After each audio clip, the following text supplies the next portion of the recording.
Oi, oi, gente, tudo bem? Meu nome é Vitor Coelho, seja muito bem-vindo ao canal Luz da Deusa.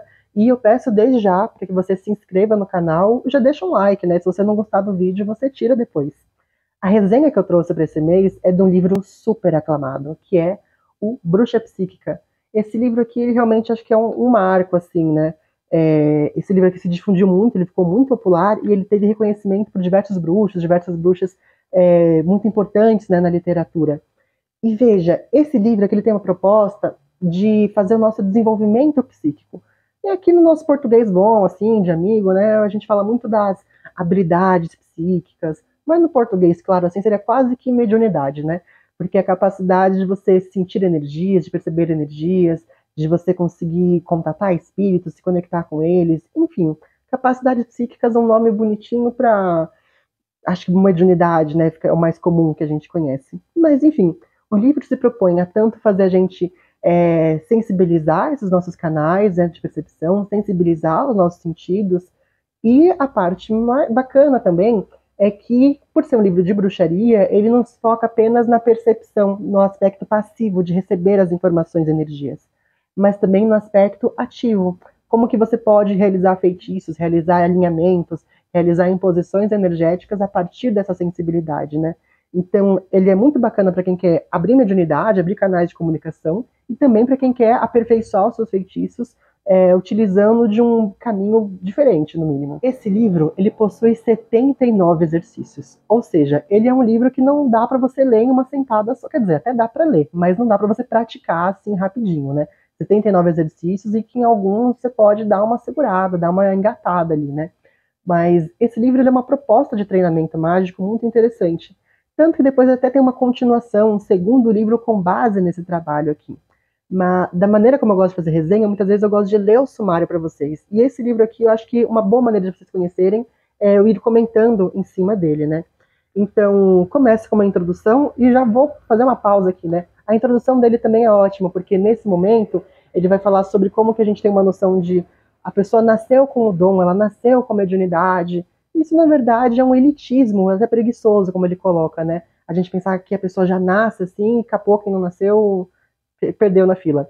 E quando a gente está dentro de caminhos, né, esotéricos, né, de qualquer vertente espiritual, a gente vê que essa é uma habilidade, uma capacidade que pode ser desenvolvida, né?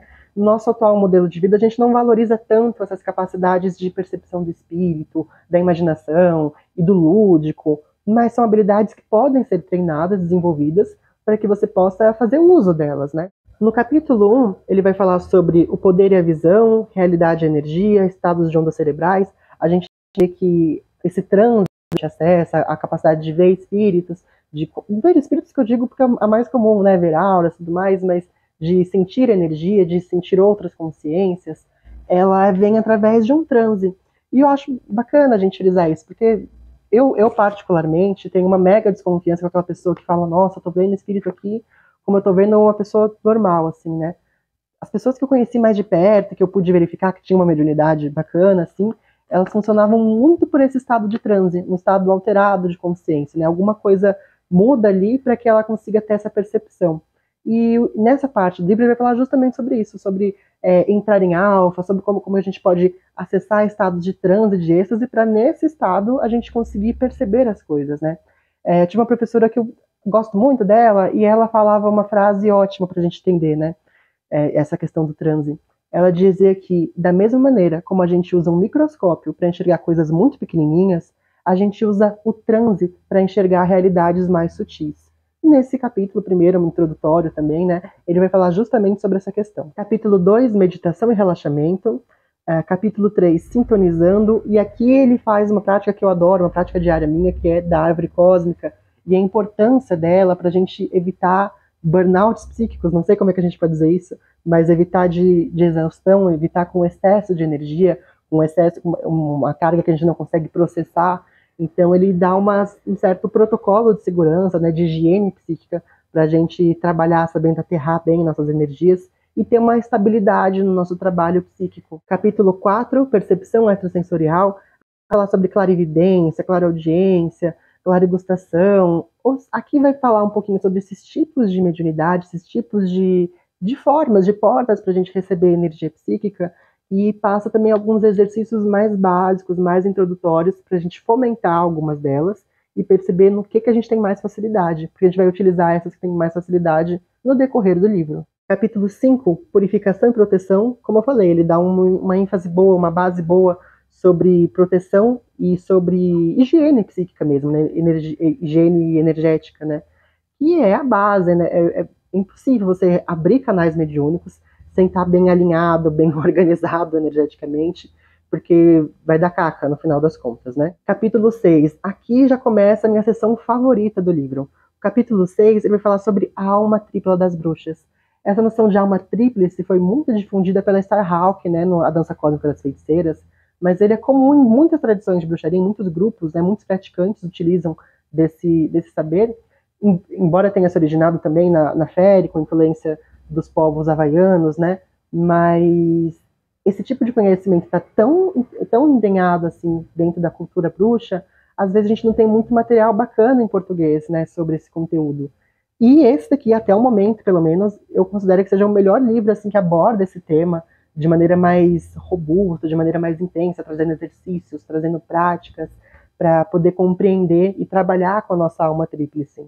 Fazendo uma observação, me refiro pelo menos aos materiais abertos, né? Materiais fechados, existem outros. Então, no capítulo 6, ele dá uma introdução ao que seriam essas três almas, né? Como que elas são compostas, quais são elas, onde que elas se localizam, e como que a gente pode entrar em contato com ela, como que a gente pode perceber a realidade e perceber as informações através dessas almas. O eu inferior e a sombra, ele vai falar sobre a criança interior, sobre como acontece o que a gente chama de autopossessão, que seria você incorporar, um aspecto seu, incorporar uma das suas almas.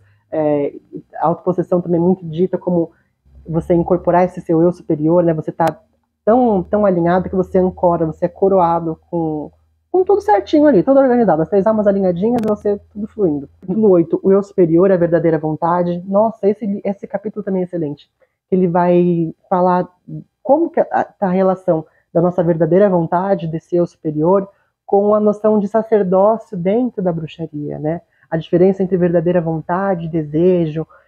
Tem um exercício para a gente reconhecer a nossa verdadeira vontade, estabelecer alguns sinais de sincronia da vida, né, para a gente poder conversar com esse eu superior, e um feitiço muito bacana sobre como você pode fazer para dissolver alguns obstáculos que estão obstruindo, né, o seu acesso à verdadeira vontade. Capítulo 9, depois de ter falado sobre as três almas, né, a chama da bruxa, que vai falar sobre a trindade desse fogo, né, como que a gente alinha essas três almas, e aí surge o que ele chama de fogo da bruxa. Capítulo 10, Entre Mundos. Aqui ele vai falar sobre o círculo mágico, né? E como que a gente pode utilizar essas percepções energéticas para compreender mapas de realidade mesmo.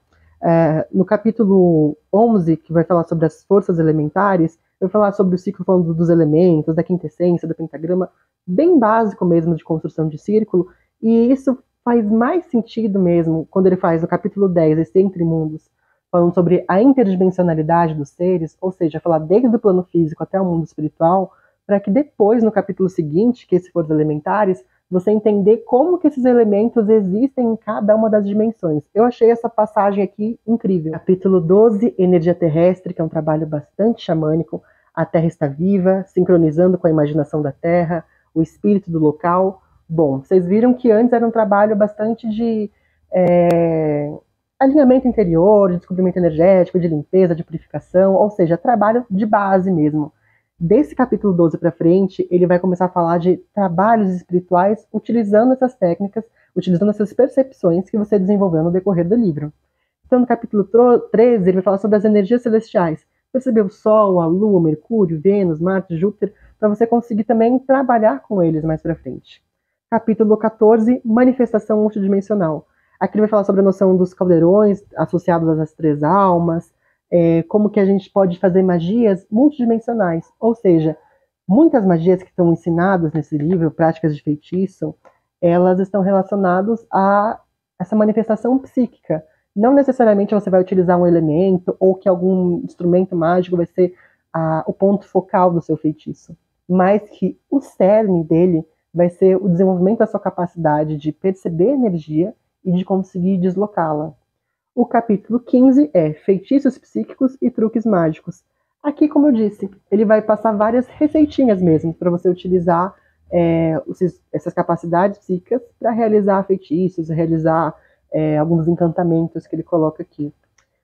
Esse livro aqui é um livro que ele não é tão grande assim, ele tem 260 páginas, 270, alguma coisa assim, mas esse daqui é um livro para um treinamento bastante extenso, bastante intenso também, e que é muito gostoso de fazer em grupo também, caso você tenha algum grupo de colegas, assim, vocês separarem, tipo, olha, essa semana de fazer exercício tal a tal, e acompanhar junto a evolução, é muito mais gostoso, né? Muito mais tranquilo até de fazer quando a gente está acompanhado.